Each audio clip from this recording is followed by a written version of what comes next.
Hello and welcome back to Parley, my on-the-spot responses to the prompts you folks submit.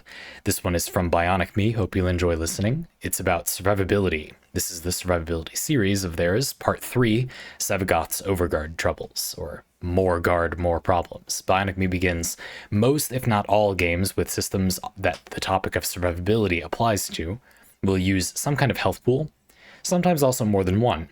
Additional health pools can have various names, and their mechanics may, for example, exist in parallel with the basic one and work under different rules, such as Darkest Dungeon's stress system, or perhaps more commonly will simply receive any incoming damage in place of the basic health pool first. Warframe's shield system is one such example, working as an efficient outer layer of health with an innate ability to regenerate and a fixed amount of damage reduction, as opposed to the game's basic health pool, which has no innate healing and more variable damage reduction, but a much stronger potential for both to be increased through players' build systems.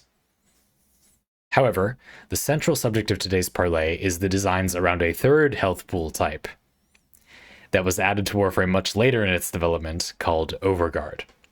Initially given only to uncommon Eximus variant enemies with special abilities in order to force players to engage with them more, Overguard functions as yet another layer on top of health and shields, and has the unique trait of making the enemy completely immune to nearly all crowd control effects, in addition to just making them simply more durable.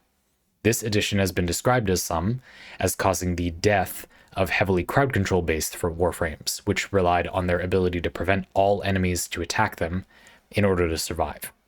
Now, the most dangerous enemies will just ignore all such effects, although a creative player might make the discovery that some softer controlling effects, such as giving overguarded enemies other targets to attack with implements like the radiation status effect, or Loki's decoy ability, or summoning stuff, can still prove very effective in keeping the pressure from Eximi off their back. Put a pin in it.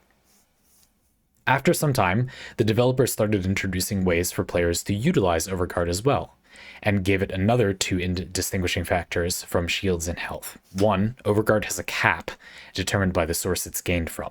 In most cases, the cap is very high, much more than you could get from a single instance of the source, usually an ability cast. This means that you can build up quite a chunky buffer pool of Overguard if you can avoid or outpace any incoming damage. 2. Overguard cannot have damage reduction in any way.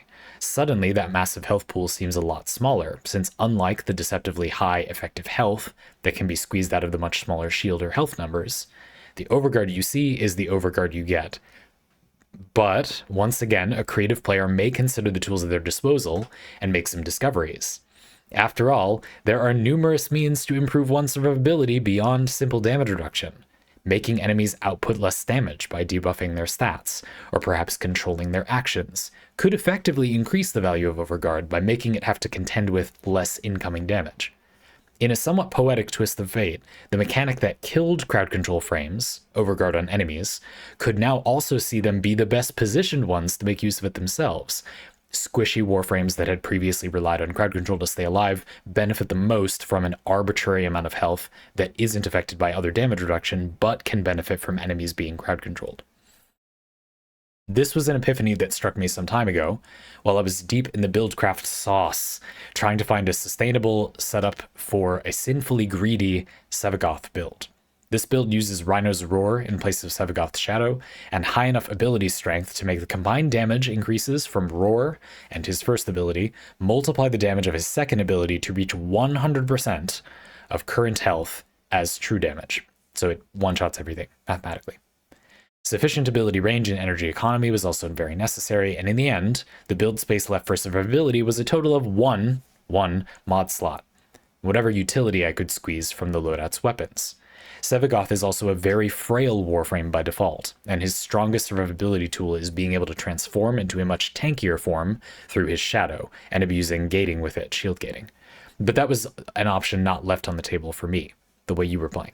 His Gloom ability is famously a very good survivability control as well, giving him lifesteal and significantly slowing nearby enemies. But Sevagoth himself makes poor use of the lifesteal, and I know that the slow would not protect me against the deadly Eximi with Overguard, because they're immune to crowd control. Fortunately, I found a savior in the secondary Fortifier Arcane, which could tremendously increase the damage my secondary weapon dealt to Overguard and steal a small portion of that damage as Overguard for myself. This would allow me to quickly make overguarded enemies vulnerable to my slow and give me an accumulating buffer pool of health to keep me safe in times where I'm caught off guard. As a cherry on top, I also added the Piercing Roar Augment mod, making the ability recastable at will, causing enemies in a sizable AoE to receive a large debuff to their damage output, which does work on Xmas enemies, probably because it's a puncture status effect, right? It just reduces their damage. And if they weren't overguarded, they get knocked down for a duration that is multiplied 10 or 20-fold due to Gloom's slow. Slow from Gloom slows enemy animations, so they get up at a slower speed, so they can act less quickly. The build worked in theory, and it also worked in practice. There was only one issue. The synergy was entirely superfluous. The raw numbers for enemy survivability and player damage output in Warframe are magnitudes higher than enemy damage output and player survivability. A small portion of enemy overguard is easily sufficient to keep you alive without multiplying its efficiency with crowd control. Same thing for a buffer pool that quickly accumulates to a whopping 15,000. Okay? This discovery left me a fair bit disappointed. What could have been a neat collection of synergies that stabilized a powerful but volatile build instead just became a min-maxed glass cannon with a one-size-fits-all box of deluxe packing peanuts. I love the idea of deluxe packing peanuts. A rare, or perhaps actually rather common, case of build crafting being devalued due to the overly generous power of the individual build options. Well, this is one of those parlay where you could initially ask, so what do we talk about? And I think there's a pretty obvious thing to do here. I'm not sure I completely agree that it's because of the overly generous power of the individual build options. That's relevant. I also think there's another significant contributing factor, and you kind of pointed it out yourself. It's that a lot of these changes with Overguard and enemy survivability, and then player survivability, are kind of lopsided. They had the effect of buffing the tankiness of enemies or players in a way that is very unequitable when compared to other options available. Take that pin out now. So for crowd control, Xmas enemies, overguarded enemies, are immune to hard crowd control, and even like softer crowd control, like slows from Gloom, Warframe powers and stuff. But Warframe was already, when Overguard was implemented, full of abilities that are designed to control enemy attacks and behavior that do not affect the enemy directly. Again, they're just friendly fire gets turned on with radiation statuses, Loki's decoy, or you summon stuff. I don't know, specters. There's actually a lot of options if you get into it, and specters have been buffed a lot over the years, so that's very effective now. You just have a big crowd of specters, especially if you can give them a way to sustain them or give them a little bit of damage reduction. Specters, like a crowd of random specters, is very effective. That quietly became very strong over the past like 5 years or so. And because companions have been buffed a lot too, you can do a lot of good stuff there, especially a Vulpaphyla, the infected cats that will respawn constantly. They have pretty good uptime, and they will draw a lot of fire, and they can do effect. The Panzer Vulpaphyla gives everything on the battlefield viral, so that's good.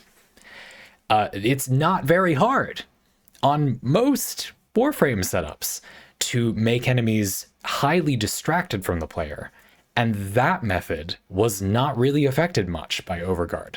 That's not good. As a design idea, if you're trying to rein in enemies being stunned, this isn't a good way to do it in that sense, because there's a lot of things in the game that are designed to basically be crowd control, but they don't do anything to the enemy specifically. You would have to make these units like do more damage to targets like that, or ignore them somehow, like laser target players or something of that sort. Maybe focus fire more could be a good middle ground. And we will come back to this. I'm not sure that that's actually that bad of a design decision, but note that crowd control is already kind of bad in Warframe normally because enemies are usually really squishy. So against the really squishy enemies and multiplayer Warframe, they die so fast that crowd control is laughable. They'll be dead before the crowd control would even take effect, let alone be necessary. And then that means it's good against tankier enemies, right? Well, they're all immune to it. So it's not so much that crowd control is nerfed or reined in as much as it just literally does not do anything in many situations in current Warframe.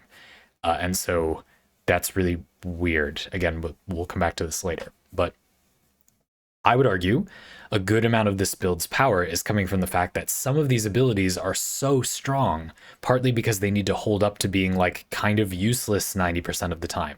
Gloom is a classic example. Gloom's effects on paper are ridiculously powerful. The slow constantly gives you incidental crowd control from other stuff and just reduces enemy damage. It's a debuff that you apply to enemies, but the way Gloom works is you have an aura around you. So it's a debuff on enemies, but it doesn't come with the normal drawback of a debuff on enemies, where you have to like have activated it first and then the enemy attacks you. It's passively active in your presence. And so although it's technically debuffing the enemies, it behaves very similarly to as if you just had crowd control. Except this is even better, because if you do something else to the enemies, like knock them over, they get up slower. So you it's like a multiplier for other crowd control too. It sounds very powerful on paper, and it gives you a ton of lifesteal. And because players do so much damage relative to enemy health pools, the player numbers for damage are so much compared to their own health pool. Like 5% lifesteal in Warframe is crazy. That's like you full heal every 0.3 seconds. That's insane.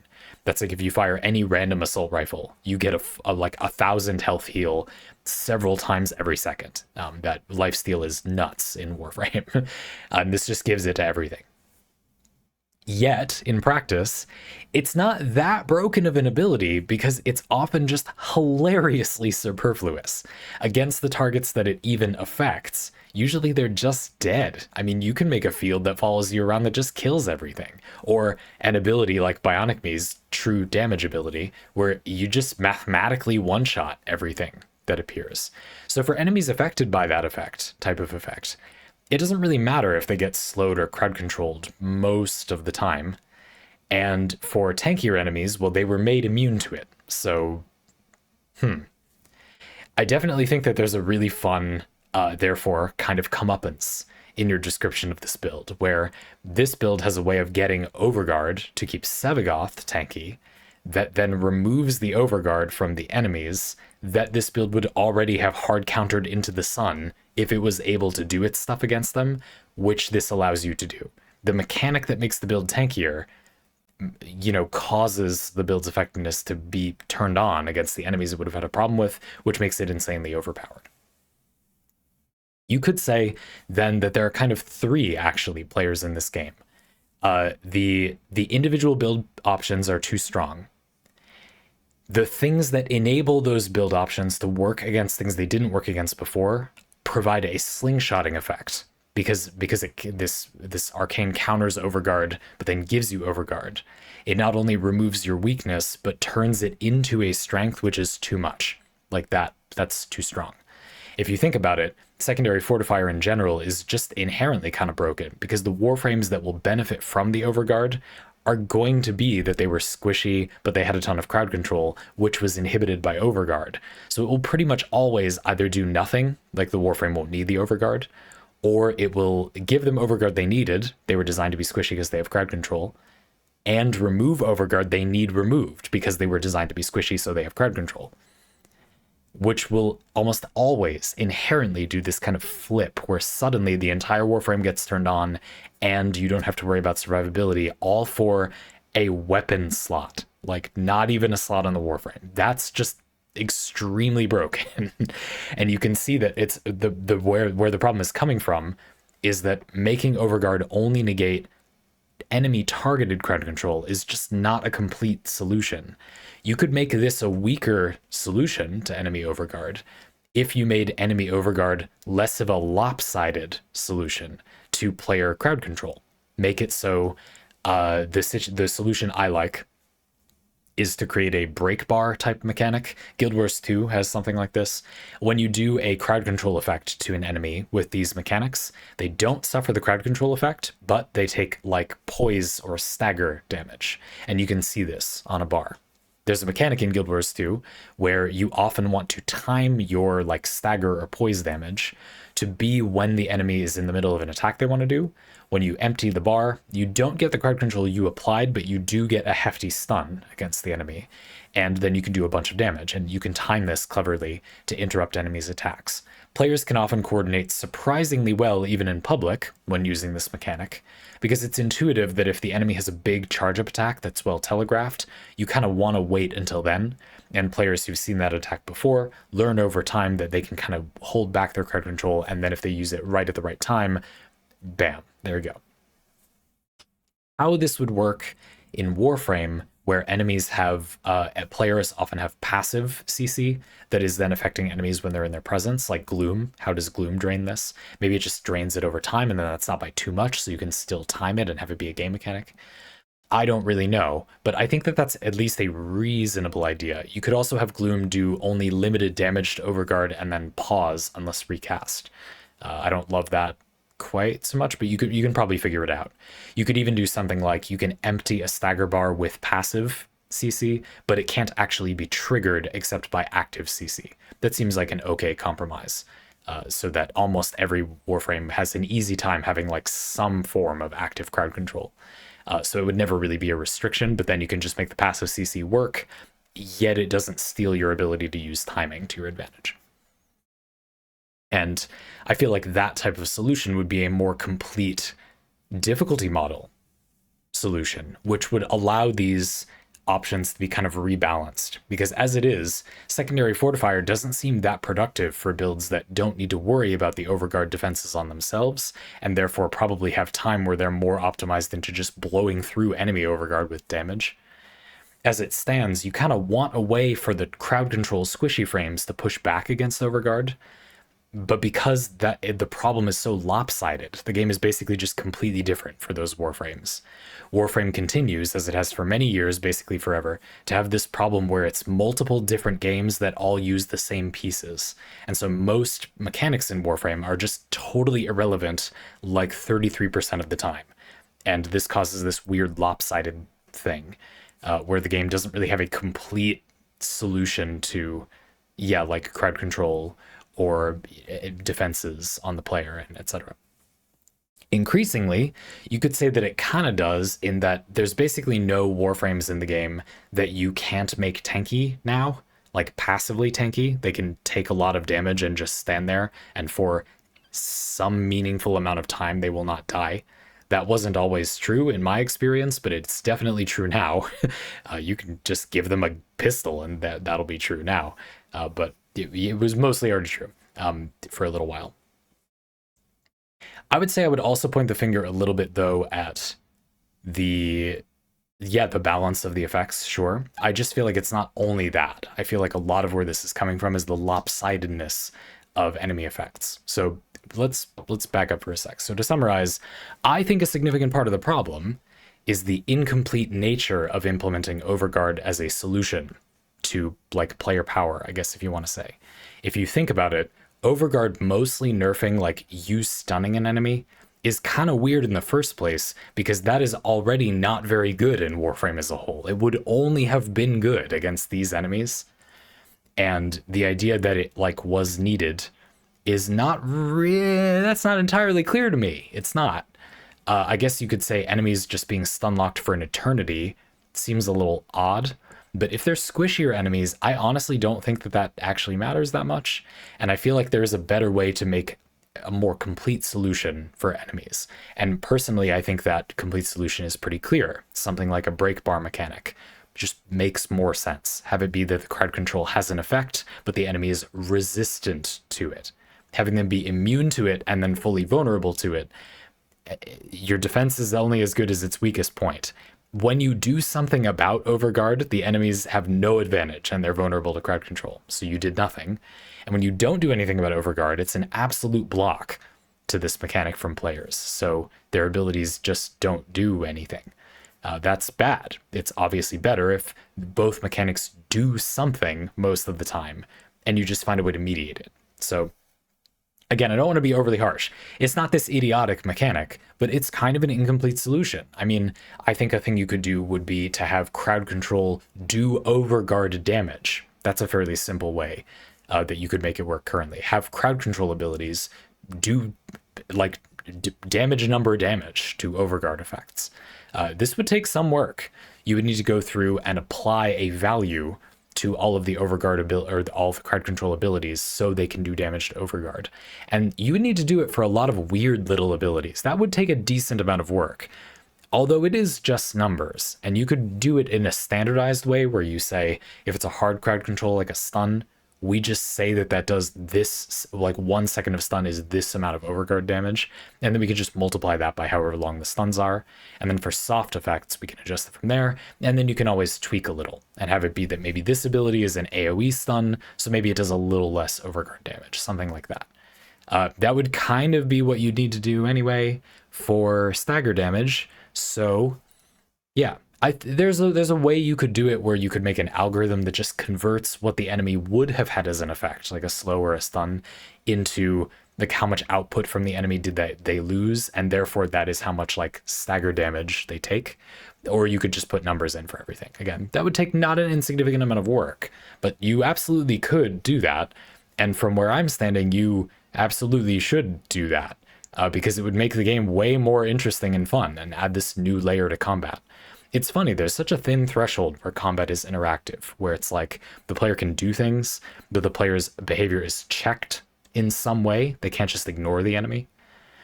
But the player doesn't have to constantly be worrying about the enemy. They can still kind of do their own thing.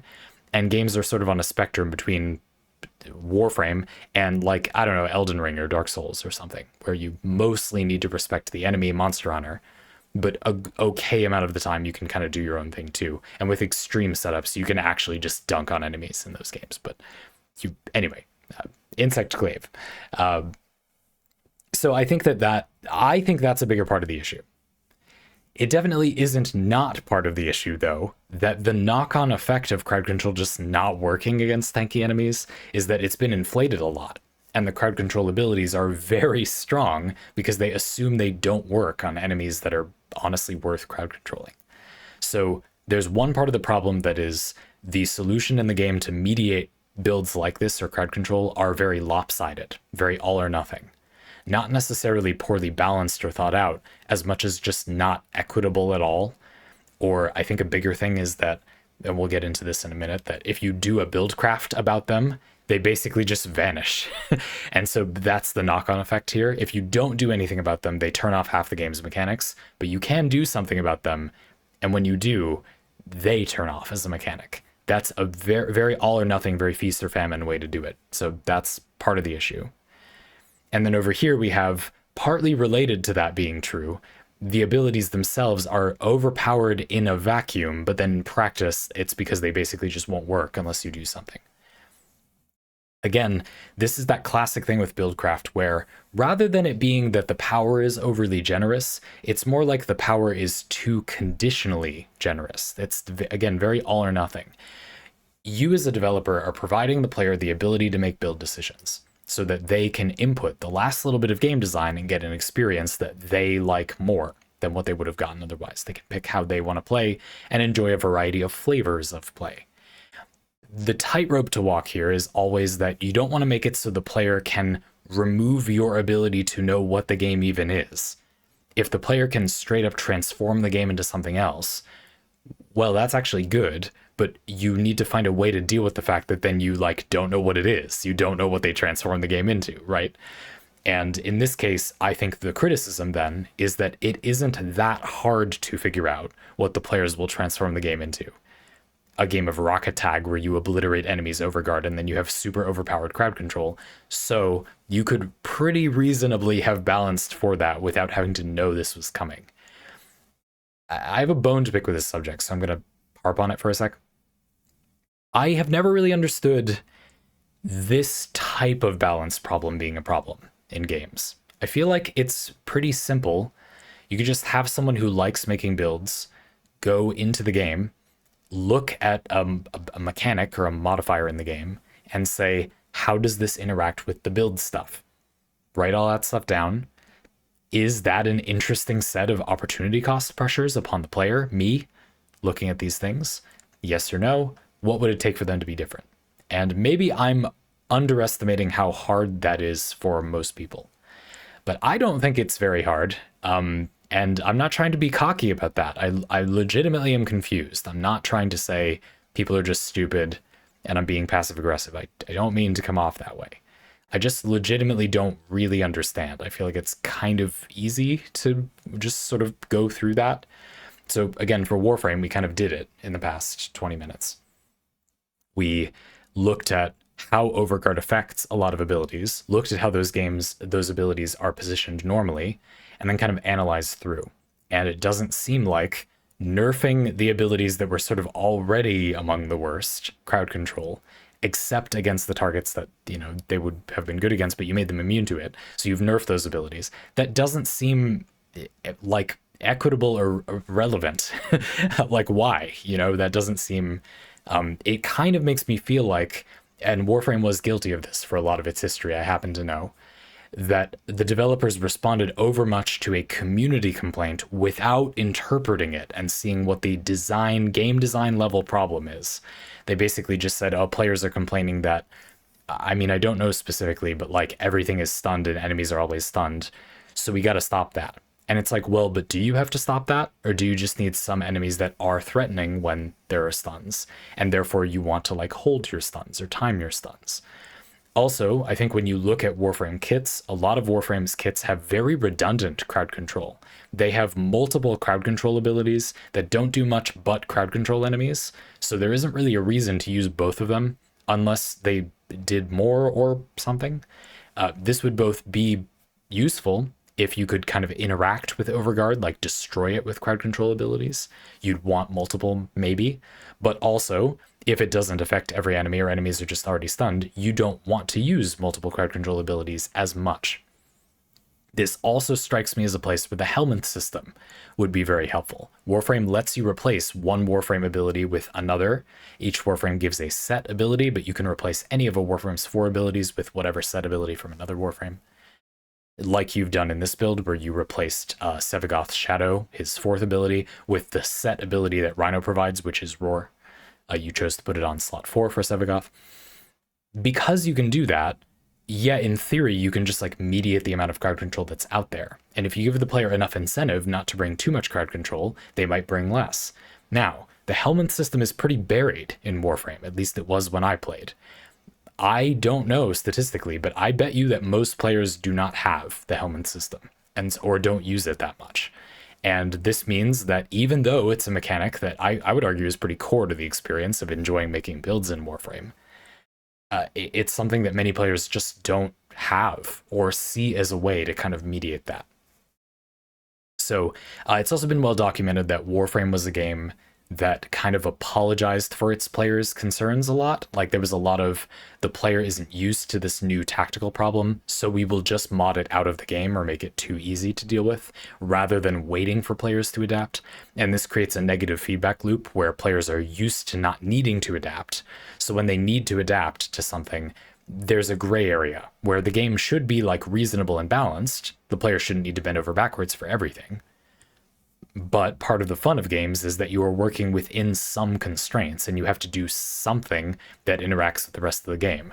If too often the developer just makes it so you don't have to do that, you end up in these situations where the player isn't given any friction. They can just kind of do whatever they want and there's no real consequences.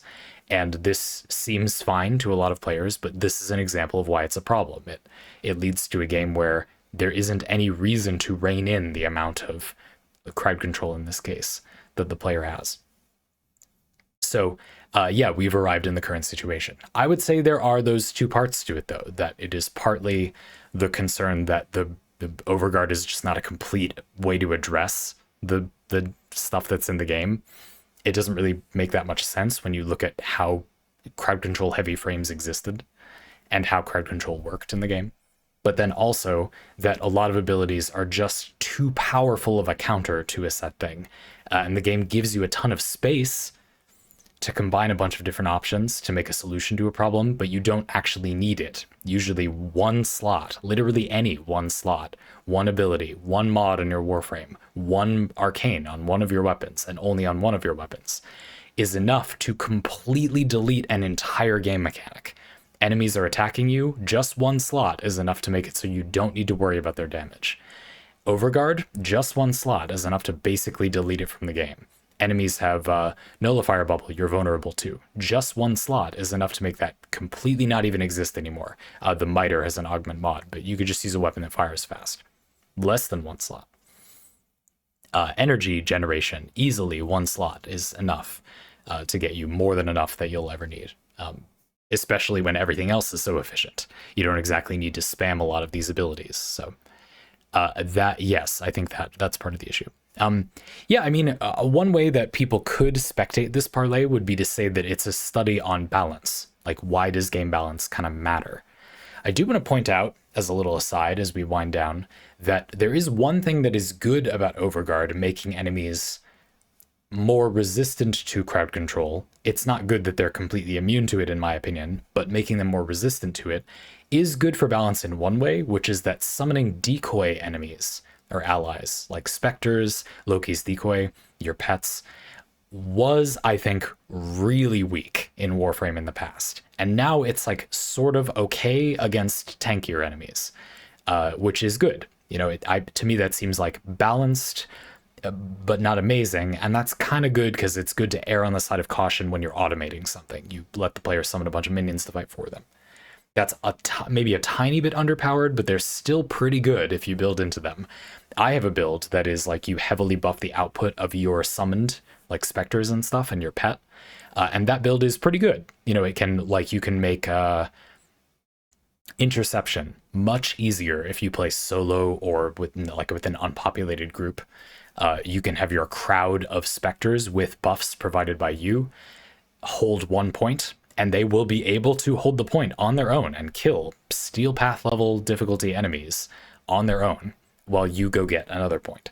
This significantly simplifies interception when you play solo, and the game's nodes are often unpopulated enough that you really want to be able to simplify interception by yourself, or at least I do, and so I found that to be very useful. But note that would be good without Overguard being in the game. It's just that in situations where your CC otherwise would have been really bad, if you did have a build built around a big crowd of enemies, which probably wouldn't normally bring much crowd control, it would be good against those enemies, and you wouldn't have wished that you'd brought crowd control. You see what I mean? It's a weird kind of buff where it's like, well, it doesn't really make them any better. It just means that if you were choosing which form of crowd control to take, now you'll just take this one, which in a way is badly balanced because they just separately buffed all of the Spectre and pet stuff already. So yeah, it's not, that is complicated. I don't want to have these discussions where I say, oh, balance is easy. You just have to think about it like someone who makes builds in the game. Like, yeah, no, there are some parts that are complicated. And this is an example of one of them. There is often this knock-on effect where, like, does that? It's easy to say, oh, that makes decoy abilities stronger, but, like, not in, like, on the ground necessarily. It just means their presence in the metagame for that game will be larger. More people will use the decoy abilities, but really only because less people are using the crowd control ability, the normal crowd control abilities, or because they were buffed separately. Therefore, buffing them again by making them like the only game in town to distract Overguard enemies doesn't really work or do anything that good. I now believe that in the situations where it's helpful to have your like specters hold a separate point, they're pretty overpowered in the sense that they can just completely on their own negate an entire interception point. That's kind of broken. And in context, it's sort of fine because there's not that many situations where you want to do that.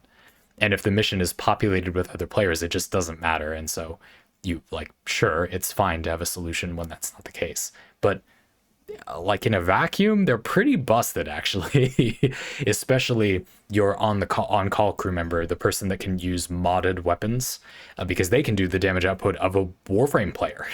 And that's just one of your like 6 specters that you have. And that's before you buff them in some way. And they have unlimited ammo. And they have a very good targeting anyway. Yeah, no, don't know about that. That's not great. So yeah, I think that the overall lesson here is that this is a good example of balance being, yeah, it's hard, but it's not like you can't do it. Like you can just break it down and figure it out. And I feel like balance can maybe be hand wavy sometimes. I think I'm guilty of this, saying this is a balance related problem, but not going all the way through explaining it. Yeah, I mean, it takes a lot of time, but have you seen the time on this video? Like, what are we here for? You know what I mean? Certainly, if we're going to bring it up in this conversation, I have no reason to not just explain like everything. We have like 45 minutes, so come on, just say it. So I'm happy to get into that. Yeah, I mean, I think the thing with Overguard is that the other side is that there's a lot of damage reduction in Warframe that isn't like you take 20% more damage. There's a lot that is like enemies attack slower, or you put up a physical barrier between you and enemies, or you have a chance to dodge an enemy attack, and this will effectively mean that you have about that much damage reduction as long as you have enough of a ramp, basically. I'll explain that one a little more. So Zaku is the Warframe that comes to mind. They have a lot of dodge chance. So this means when something hits them, they have a chance to it doesn't hit them. It's like the bullet just missed. And they can have a lot of dodge chance. The problem is that Zaku's health and shield's effective HP total is very low. And you can give them a ton of Overguard. Now they have a long enough ramp. So the reason that's important is because if they're dodging, let's say 50% of attacks, okay, but if the other 50% one-shot them, that's not good enough. It has to be that they have enough health to absorb the attacks that get through, but then they get hit seldom enough that they have time to recover by the time they get hit again.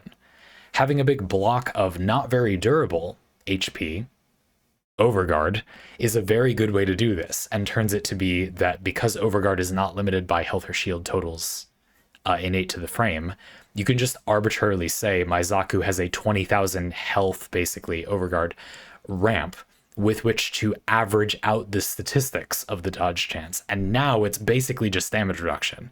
Given a large enough amount of health, a large enough sample size of hits, dodge chance is damage reduction. I mean, it normally is damage reduction too. It just sometimes randomly kills you if you flip tails enough times. But if you have enough effective health, it is damage reduction. So in no way does it make sense for Overguard to like not work with things that literally say damage reduction, but then things that don't say damage reduction but work basically exactly the same way mathematically. It just does work with those. I actually don't know for sure off the top of my head if that works with Zaku's dodge, but I would imagine that it does, or that there are similar effects like Gloom where like you can't easily make it not work with them. Gloom makes the enemies slower. So you can't just make it so enemies aren't slower while you have Overguard. You know what I mean? Like, I guess you could do that, but that would be really stupid because it would do nothing right up until you had no health and then you would die. It would make the Overguard basically useless, or kind of worse than not having it.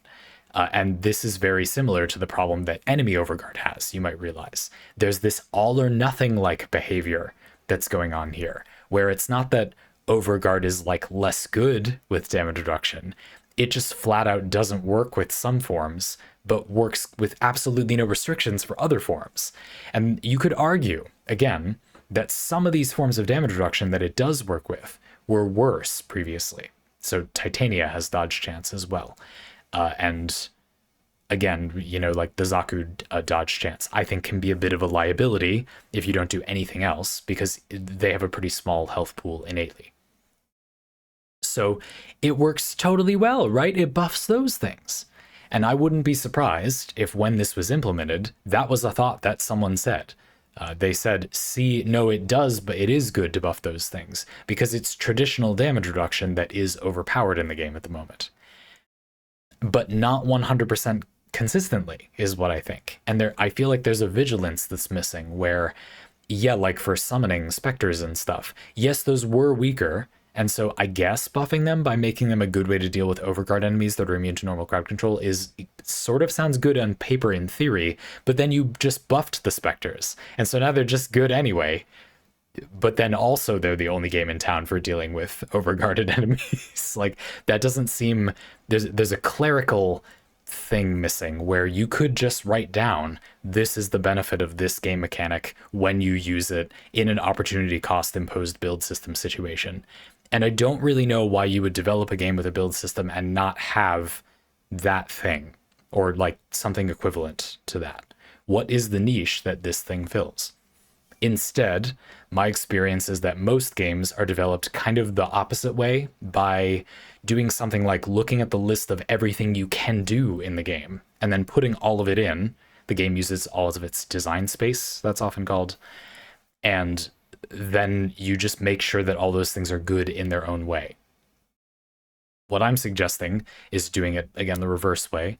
You instead look for what would be good to do, and then get each of those things to be like balanced in a certain way. That doesn't sound different, and I'm worried that many times in human history, people have looked at those two things and said, por qué no los dos, and they just do the one where they list all the game mechanics in the game and put them all in and then balance them later. But they are not the same. There is a very big difference between doing these two things. If you just take the things that would fill a niche first and then balance them out, that creates a situation where everything is built to purpose and your mechanics are there to counter something that players like broadly do. And so they don't just all or nothing with certain parts of the game. Whereas when you have something like Overguard and then you say, oh, it just completely negates just this one mechanic. Well, okay, I mean, is there still a robust game design when players want to like not get mowed down by an Overguard enemy? And the answer is no, not really. Same thing with interception. Like, there's very few things you can do when you make a build that are relevant to interception missions. So there's not much reason not to do my Crowd of Spectres thing. Getting parkour speed is good, but if you try to make a build that does everything in your power to make Spectres stronger, and then everything in your power to make your parkour velocity faster, that like makes a significant difference, you can very easily fit all of both of those things on the same build. Like, so there's not really, I don't know. And this is true in Warframe broadly. If you look at a given niche, in many cases, there are a lot of things that are relevant, but then in other cases, because they didn't seem to do the design by looking at each use case and saying, like, what's relevant to interception missions, they just kind of made every type of mission they could think of, and then, like, there's a variety of mechanics in the game, people will figure it out. The result is that for some game types, there's a very shallow, like, theoretical metagame. There's not that many things in the game that actually do anything in this context. And that's the same thing for Overguard. If you look at it, yes, I suppose you can use, like, decoy and stuff against Overguard, and that's not bad. But the amount of, like, things that do anything to Overguard is just kind of shallow. And this has a knock-on effect. You can see how Secondary Fortifier was created, right? Overguard is so monolithic. It's very feast or famine. If you really need a solution against Overguard, you really need a solution against Overguard. And so now that that ability has become this kind of all or nothing situation, the effects added to the game to address it are also very all or nothing solutions, because it's very problematic when it's a problem. So players that want a solution to it want a very strong solution. So if you think about those things together, it's a very overpowered solution. If you actually do anything to address the enemy's Overguard and then also use the solutions provided, they are way too strong. They're designed for a player that really didn't do anything else about Overguard. And all of this brings to the final point that a lot of games have this. I hope this will change your perspective on making builds in games forever. A lot of games have a difference in opinion on what they assume the player will do with the build system. Games generally either assume the player will address each part of the game a little bit, or the player will go extreme in one direction. And as a result, games are usually balanced for one or the other. So the game games either assume that players making builds will make a crit build, a status build, a fire rate build, or they'll assume that players will get the best crit chance mod, the best status chance mod, the best fire rate mod, etc. They'll either assume that the player will make a status chance build, a crowd control build, a tanking build like raw health, or that they'll get a little bit of enemy debuffing or damage buffing, a little bit of crowd control, a little bit of tankiness. And you'll notice that if you design assuming that players only do one or the other of those things, then things designed for that design are just broken for the other side. Assume that the player will only splash a little crowd control, a little survivability, and a little bit of damage increasing, and you need to make those things very strong. But then if you add a system that lets them combine multiple, they're way too strong, right? It just immediately doesn't work. You have to assume that they just are balanced in a vacuum, and then make a game where the player has enough pressure on them that they don't easily just equip a lot. But Warframe can't really do this. And so the traditional problem has been, the game is balanced, I believe Warframe is balanced, assuming players will use just one of each ability. And by default, Warframes often have only one of each ability. But you can very easily get multiple damage buffing sources or whatever on your build, and when you do that, they are almost immediately unfathomably overpowered in current Warframe. Every single time. If you make a build where you try to use, like all the systems the game gives you, the game just it almost always without fail instantly breaks. And that's because the systems were designed assuming the player will not do that. And so it's sort of not compatible with players actually using the system. On the other hand, you have games that plan for the player to use the system. Everything in the game is comically bad unless you make a build that revolves around that thing.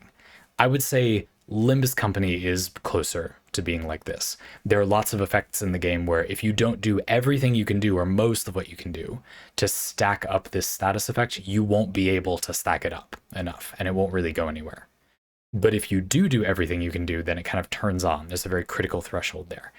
That's not good either, but it does mean that players are at least encouraged or expected to use the mechanics that are there. The game doesn't just fall apart when the player pushes back against it.